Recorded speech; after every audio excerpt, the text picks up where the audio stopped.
কুৱেশ্যনটোত কৈছে যদি xৰ 90% হয় 315 কিলোমিটাৰ তেন্তে xৰ মান কিমান xৰ 90% ইয়াত ৰ শব্দটোৱে পূৰণ চিন বুজাইছে গতিকে আমি লিখিম x ইনটু 90% হয় বা হ'ব এনে শব্দই সমান চিন সূচায় গতিকে সমান সমান আমি 315 লিখিলো এতিয়া এটো জাস্ট আমি সিম্পলিফাই কৰি দিম x ইনটু 90% ক 90/100 লিখিব পাৰিম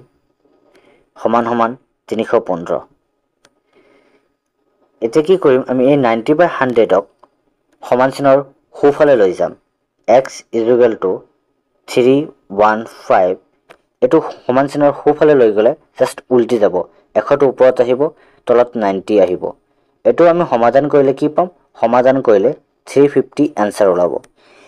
এতিয়া কোৱেশ্চনটোলৈ মন কৰক কোৱেশ্চনটোত কি আছে কিলোমিটাৰত দিয়া আছে গতিকে অপচনটো কিলোমিটাৰত আমি বাছনি কৰিব লাগিব গতিকে শুদ্ধ উত্তৰটো হ'ব অপচন বি 350 কিলোমিটাৰ